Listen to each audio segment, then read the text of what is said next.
धमकीमेज बात करता हूँ तो इसको कहते हैं 506 कि आपने किसी को जान से मार देने की या संगीन नताइज की धमकी दी। लेकिन अगर यही जुर्म में आपके सामने बैठ के कोई असला या कोई आला जिससे कोई आपकी जान को नुकसान पहुंच सकता है अगर वो लेके करूं तो इसको कहते हैं 506B, बिकॉज जो जुर्म है उसकी पेनिट्रेशन जो उसकी शिद्दत में इजाफा हो जाता है और वो बनता है 506 सबसेक्शन 2 या 506B। तो चूंकि आप वीडियो में देख सकते हैं कि जो गार्ड गए हैं अंदर इनके, जो कि जिनका ऑब्वियसली नेचुरल सी बात है, हमने जो वकूआ हुआ है वीडियो को सामने रखते हुए और अदरवाइज जो हमारे साथ वकूआ हुआ है हमने वो नरेट कर दिया है। तो वो गार्ड आप देखें तो उनके हाथ में असला मौजूद था। अब जब असले के साथ वो गए हैं और वहां पे मौजूद खवातीन जिनको हमने इस केस में नामजद किया और जिनके मैं आपके सामने नाम और किरदार और उनके फैमिली रिलेशनशिप लेके आऊंगा, उन्होंने आपने वीडियो में सुना कि धमकी दी है और आप ये भी वीडियोस में देख रहे हैं कि गार्ड्स को जो कि असले से मौजूद हैं उनको कहा जा रहा है कि इनके ऊपर, लड़कियों के ऊपर चढ़ाई करें, यानी कि जिस्मानी तौर पर आप देख रहे हैं कि वो इनके ऊपर चार्ज कर रहे हैं, इनके ऊपर जो है चढ़ने की कोशिश कर रहे हैं। ये मैं नहीं कह रहा, ये वीडियो में सबूत मौजूद है। तो इन हालात में जब आपके पास असला है और आप थ्रेट कर रहे हैं किसी को असले के जोर पे, तो कानूनी तौर पर जो सा है ये बड़ी मुस्तनद किस्म की राय है, ये कंसिडर्ड ओपिनियन है, इसमें कोई फ्लेक्सिबिलिटी नहीं है कि 506B या 506 सबसेक्शन 2 जो से अट्रैक्ट करता है जिसकी 10 साल सजा है। तो हम पुलिस से ये उम्मीद भी रखते हैं, हम उनके सामने अपना इस मौक़िफ़ को भरपूर तरीके से पेश करेंगे। हमें आपकी भी रहनुमाई चाहिए होगी, आप अपना इंडिपेंडेंट एक्सपर्ट का ओपिनियन भी लें कि हम कायद करेंगे कि इस मुकदमे में 506B ये हल्का ऑफेंस है, 506 जो कि काबिल ज़मानत है जिसकी 2 साल सजा है, और जो 506B है उसकी 10 साल सजा है, वो नाकाबिल ज़मानत जुर्म है। उसको इस केस में ऑल्टर किया जाए, अमेंड किया जाए या उसको चेंज किया जाए, उसको असल सूरत में हकायक और जितने सबूत हैं उसकी बुनियाद पर जो सा है वो तफ्तीश सामने लाई जाए और इस जुर्म को आज़ाद किया जाए। तफ्तीश की जुबान में इसको ये कहते हैं। अब आ जाते हैं पुलिस के किरदार पे। देखें, इसमें कोई शक नहीं है, आप ये ईद से एक दिन पहले का वकूआ है, गालिबन ये 20 तारीख की रात वकूआ है, ये 23 का। हमने, अब पूरा मुल्क जानता है कि बड़े नेचुरल से सर्कमस्टेंसेस थे, पूरे मुल्क में ईद थी, हमारी लॉ इन्फोर्समेंट जो है वो काम तो कर रही होती है, लेकिन पूरे पाकिस्तान में पब्लिक ऑफिसेज और प्राइवेट ऑफिसेज का तकरीबन सारा स्टाफ, अगर नहीं तो सिर्फ 90% स्टाफ जो है वो छुट्टी पे होता है। तो इन हालात में हमारी सुनवाई कोई नहीं, हम जुबानी तौर पर गए हैं, हमें दुदकार के जो सा बाहर भेज दिया गया है। उसके बाद जिस वक्त ये सोशल मीडिया में सर्कुलेट हुआ है, हमने दोबारा, कल पहला वर्किंग डे था सरकारी छुट्टियों के बाद, हम दोबारा गए हैं और हमने फौरी तौर पर अपनी शिकायत दर्ज कराई है। पहले चंद घंटे, 10 से 12 घंटे, इसमें कोई शक नहीं है कि हमारी सुनवाई नहीं हुई। कुदरती तौर पर जो सा है वो पुलिस का इनिशियल मौक़िफ़ ये था कि हमारे ऊपर दबाव है, हम कुछ नहीं कर सकते, नीचे SHO की लेवल पे बात कर रहा हूँ। लेकिन बाद चूंकि पब्लिक ओपिनियन जो सा है वो इस तरह इस मैसिव लेवल पे जो सा पहुंच गया कि एक पब्लिक परसेप्शन जो सा क्रिएट हो गया कि इसमें वाकई ये जो लोग हैं गुनाहगार हैं और ये क्यों मलूज़ खातिर, अवाम की तरफ से सवालों जवाब और राय का सिलसिला शुरू हो गया, जिसको सामने रखते हुए पुलिस ने फाइनली अपनी प्रोफेशनल जिम्मेदारी, कानूनी जिम्मेदारी हकीकी मानों में जो है अदा की है। इस पे लाहौर पुलिस, खासकर मैं सबसे पहले IG पंजाब को जो है वो मैं उनका शुक्रिया अदा करता हूँ कि उन्होंने इसका नोटिस लिया, बिकॉज जो इस केस में फिगर्स हैं जिसमें मैं मजीद थोड़ी देर में आऊँगा, उनकी मौजूदगी में आम हालात में इस मुल्क में देखा गया है कि मुकदमा तक के बुनियादी जो इंसान का हक है, किसी भी शहरी का हक है, उससे भी आपको महरूम किया जाता है। तो IG पंजाब का मैं सबसे पहले शुक्रिया अदा करता हूँ कि उन्होंने ये हमारा मुकदमा दर्ज किया। 2 केस में नकायस है, कमजोरियां, हम आपको सबूत देंगे, हम आपको कन्विंस करेंगे, आपकी मेहरबानी, हम आपसे आज़ाद और गैर जानिबदार तफ्तीश की उम्मीद रखते हैं।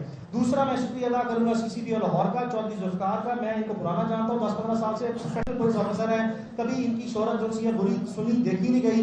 और तीसरा मैं अब मजीद तवक्को करता हूँ सबसे पहले लाहौर के DIG इन्वेस्टिगेशन से मेरे मुतालबात। भाई मैं आप मेरी आप फैमिली से पूछ लें, अगर वो बोलना चाहती है तो बोल लेती है, आप पूछें, वो बोलना चाहती है, आप उनकी कंसेंट के बगैर तो नहीं को कह सकते बोलने का, आप वो तो नहीं कह सकते। हाँ, वो कर देते हैं, आपके सवाल जवाब पे आएंगे।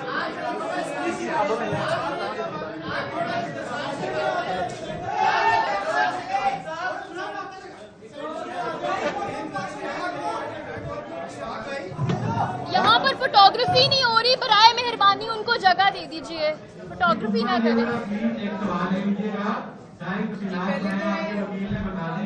ये सवाल इसको क्लैरिफाई करते हैं कि ये घर जो है इसमें एक घर जो है ये आपके नाम है या आप अगर ऐसी ये घर का स्टेटस क्या है, ये किसके नाम है? उस्मानी बोली और दूसरी बात सोशल मीडिया पे वायरल वीडियो प्रेस कॉन्फ्रेंस आप कंटिन्यू रखेंगे। जी पहले तो मैं आप सबका शुक्रिया अदा करना चाहती हूँ। आज सब लोग यहाँ पर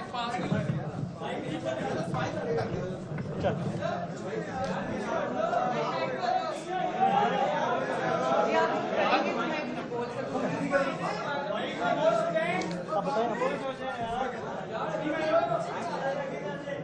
बोले पहले तो मैं आप सब लोगों का शुक्रिया अदा करना चाहती हूँ। आप लोग सब यहाँ पर हैं और आपके जितने सवाल हैं उन सबके जवाब मेरे लॉयर देंगे और खतीजा देंगे।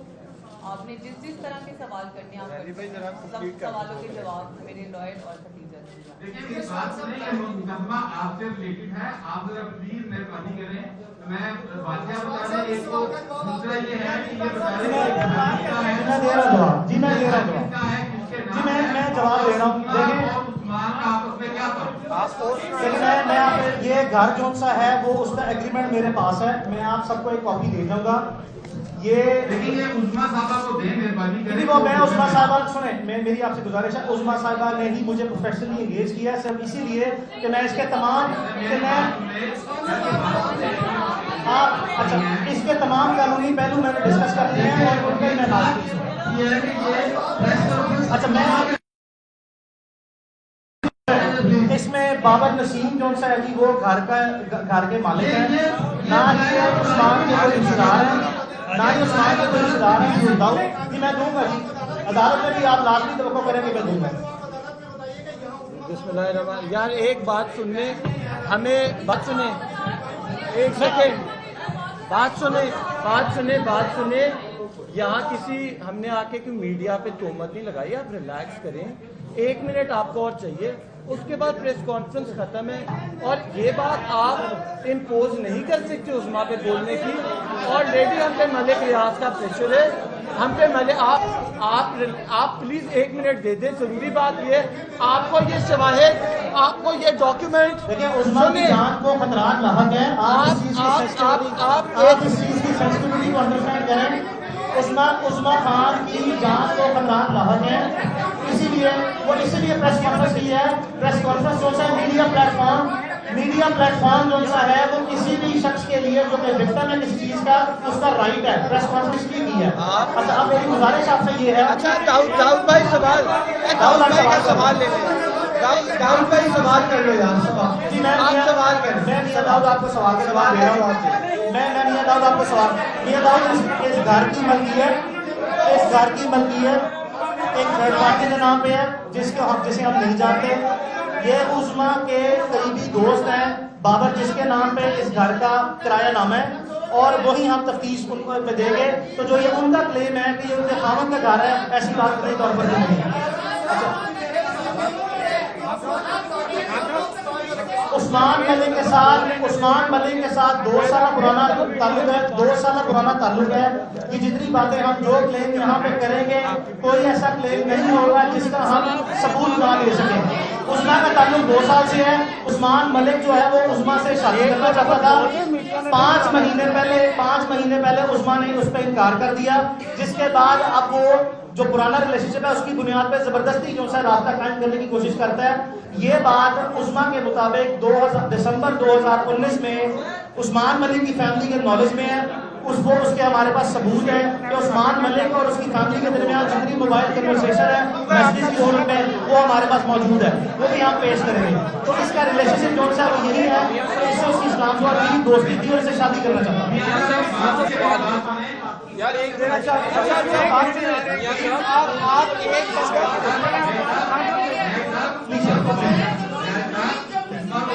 हाँ कर ले। अच्छा बात सुने उस्मा, आप लोगों के मैं उस्मा मैं आपके सामने कहना चाहता हूँ, उस्मा मुकम्मल तौर पर आज़ाद है। वो जितनी बात करना चाहे करें, वो जिस सवाल का जवाब दें वो दें।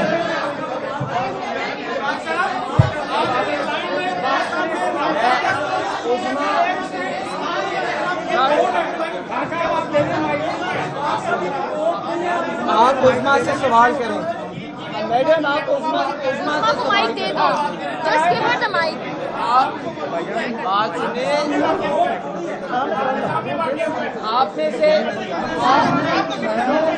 आप उस खवातीन को सवाल तो करने दे, आप उस सवाल एक मिनट है सवाल तो करिए। जी प्लीज करें, जैसा कि वकील साहब ने कहा कि वो खवातीन जो है ना गैर कानूनी तौर पर आपके घर में दाखिल हुई, तो ठीक है, ये बिल्कुल गलत है। लेकिन सवाल ये है कि आधी रात को सामान पलट आपके घर के अंदर रहा था, और क्या अखलाकी के रास्ते या अखलाकी जमहूरियत पर हम ये वोट कर सकते हैं कि कोई बंदा रात के वक्त दो खवातीन बंदा आपके घर में होता है, ये नहीं कि मेरा अपना ताल्लुक खत्म हो सकता है। क्या FIR इस चीज पे कटी है?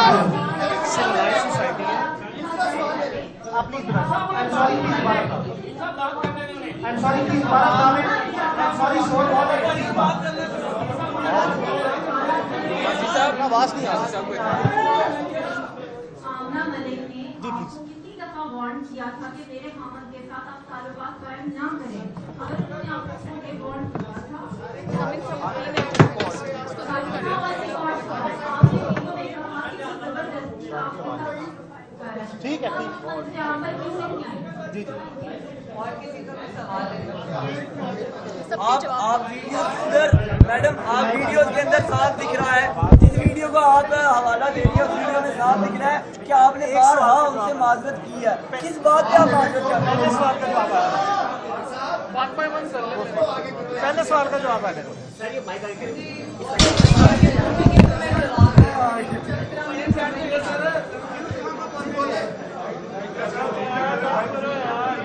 पहली बात तो ये है, मैंने इस बात का जवाब दिया है आपको कि मेरा उस्मान के साथ मेरी दोस्ती थी, ठीक है, और वो मुझसे निकाह करना चाहता था, मैं 2 साल से उसे जानती हूँ, ठीक है।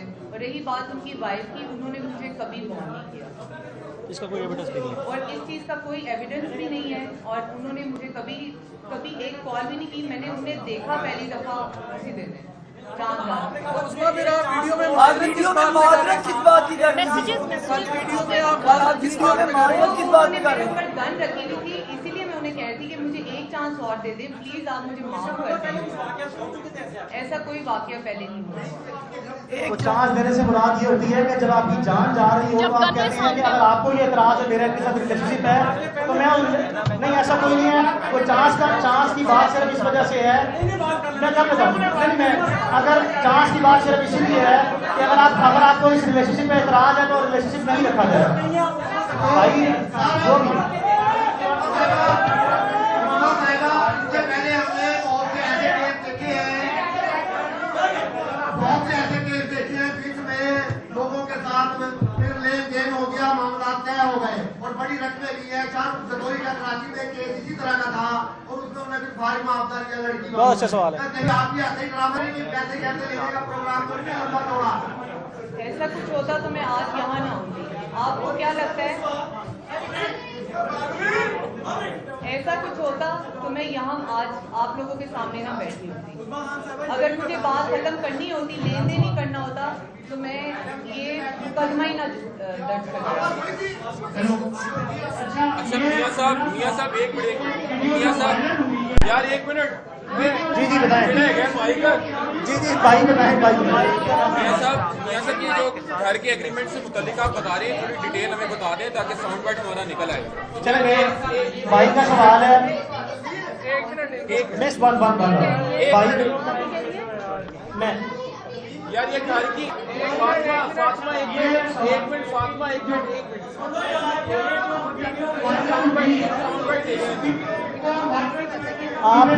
आपका सवाल है घर की किराएदारी से मुतल्लिका। डिटेल बता दें। मैं बता देता हूँ, घर का एड्रेस मैं आपके सामने रख रहा हूँ। आपके सामने घर का एग्रीमेंट भी मैं जो है वो आपको बात कॉपी करा के दे दूंगा। घर का किराया नामा है बाबर नसीम के नाम पे। वो उस्मा के पुराने दोस्त हैं। उस्मा यहाँ पे काफ़ी अरसे से रह रही हैं। बाबर नसीम का कोई ताल्लुक वास्ता नहीं है उस्मान मलिक से या उसके किसी लेने देने से। इस घर पे पुराना पोजेशन जो सा है वो उस्मा का ही है। चंद चीज़ें जो मैं आपको बताना चाहता हूँ, देखें इस वकूए के 2 विक्टिम हैं। विक्टिम तो बहुत से हैं। इस विक्टिम जो सा सबसे पहले उस्मा और इसकी बहन है। उस्मा की बहन भी जो सी इनका पाँव जख्मी हुआ है, आपने वो देखा होगा। दूसरा विक्टिम जो है मलिक रियाज खुद हैं इसके, चूंकि मलिक रियाज जो है मौके पर मौजूद नहीं थे, इसमें कोई शक नहीं है। हमारा मलिक रियाज पर कोई जाती क्लेम ये नहीं है कि उन्होंने किया है। वो विक्टिम इसलिए है कि उनकी दो बेटियां अंबर मलिक और पश्मीना मलिक, जो मलिक रियाज की दो बेटियां जो मुकदमे में नामजद है, वो वहां पे मौजूद थी। तो हमारी तरह इस वकूअ के मलिक रियाज जाती तौर पर खुद भी विक्टिम है, लेकिन हम मलिक रियाज के विक्टिम कुदरती तौर पर बन जाते हैं कि वो पाकिस्तान की एक इन्फ्लुएंशियल जो सा शख्सियत माने और जाने जाते हैं। तकलीफ इस चीज़ की है कि उन्होंने कौमी इदारे जो से हैं, आर्म फोर्सेस के इदारे, जहाँ पे कह दिया कि ISI को बुला चुक के ले जा। ये बताना चाहता हूँ कि ISI के तो शायद किसी सफाई का बूट भी जो है वो नहीं कर सकते। मलिक रियाज की बेगमात को या फैमिली को इस तरह की बातें इदारों को बीच में इन्फ्लुएंस नहीं करना चाहिए था।